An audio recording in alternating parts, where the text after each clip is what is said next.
Alright guys, review muna tayo dito sa ating bagong motor na nabili natin. Ito ang FKM Slick 150. Yan oh. Parang may kamukhang motor, di ba?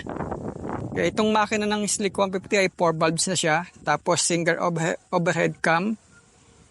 So tignan natin yung physical actual review niya mula dito sa harap, no?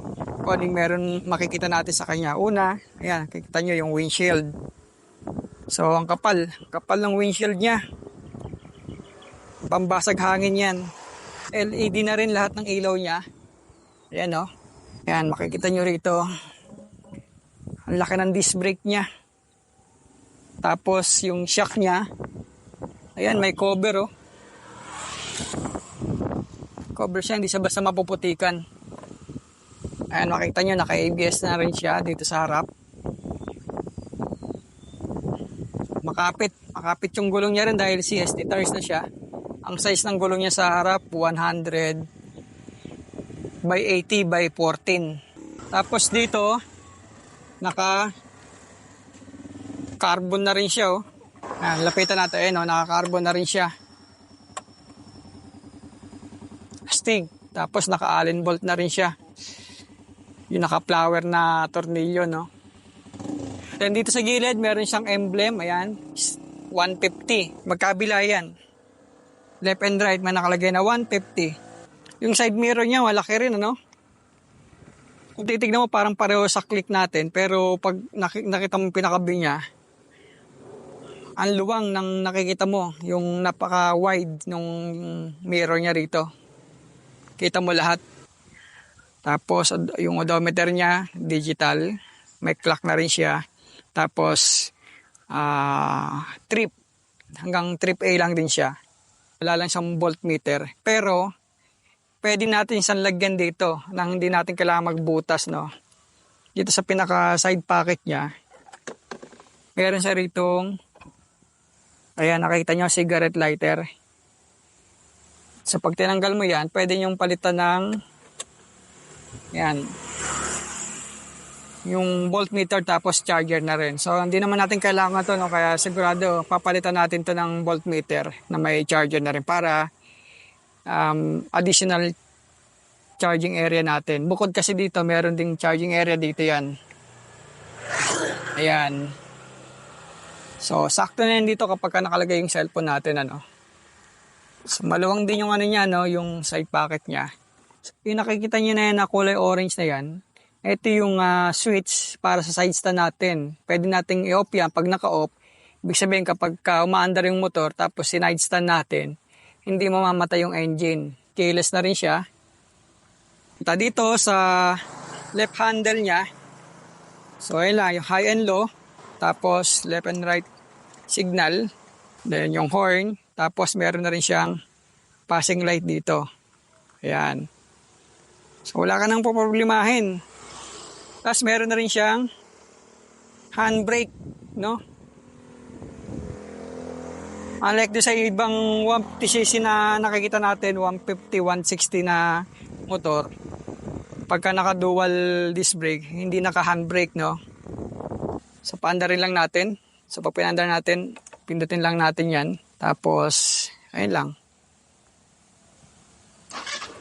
Yan.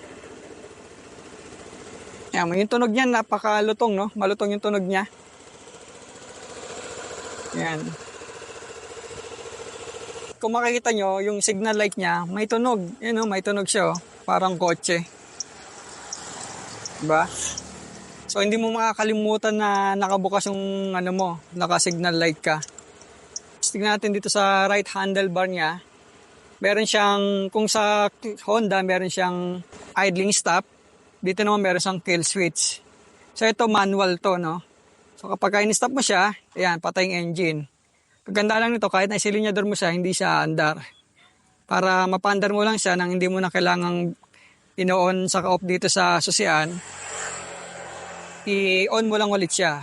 Ayan. Tapos, pwede mo na ulit siyang start. Ayan. Meron na rin siyang hazard. Ito, itong dilaw na to.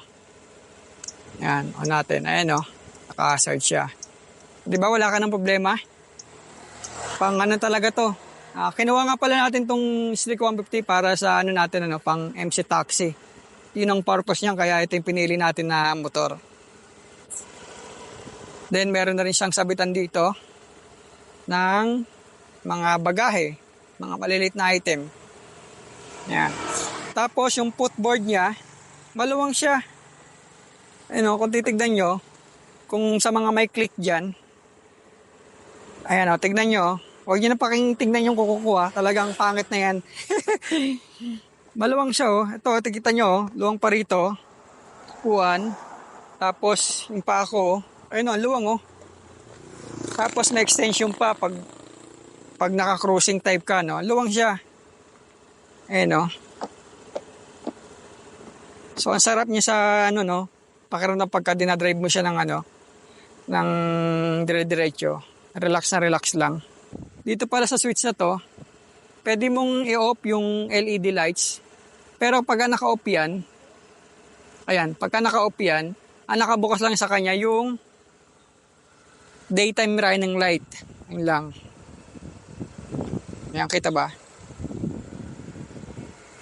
Pero yung mga ilaw niya, patay talaga yan. So, tipid din sa battery Off na natin.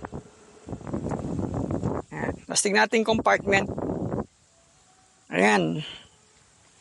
So, almost same sa dun sa click lang din natin, Medyo mababaw nga lang to, pero goods na rin. Ayan, Tapos, kung gusto mong may kalikutin ng konti sa makina, so, hindi mo na kailangan tanggalin ng buong upuan. Dito meron siya, ito mismo yan. Tatanggalin mo lang sa tornilyo, kita mo na dyan yung buong makina. Mag-adjust ka ng kung ano-ano dyan. Okay. Pero siyempre, hindi tayo mekaniko kaya hindi natin papakalaman yan. Yan. Tapos, ito yung gas tank niya. Papansin nyo, ang laki, di ba? So, ang capacity nito ay 9.2 liters. Yan, 9.2, di ba? Pang long drive talaga. Tapos, meron na rin siyang ready na top box bracket. So, yung nakalagay sa click natin, ililipat na lang natin dito. Alisin lang natin itong mga nakalagay na yan.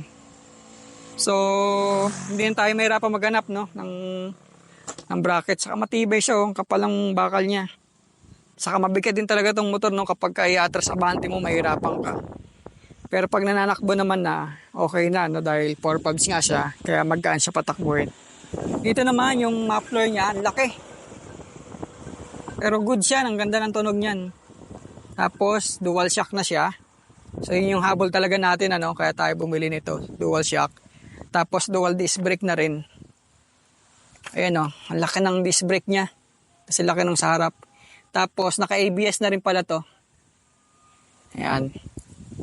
Kasi ito yung yung sa air filter. Tapos, ito yung sa CVT.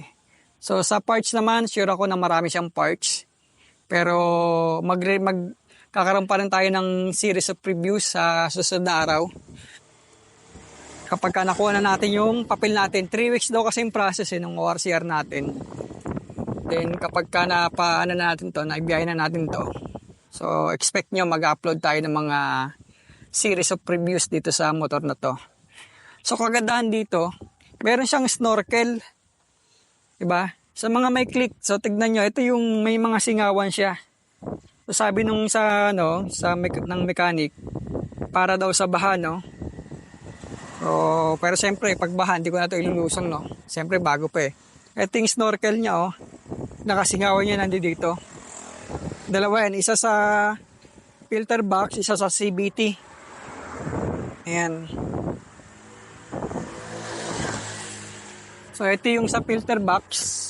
Ayan, pansin nyo, di ba? Ayan, papunta rito sa right side.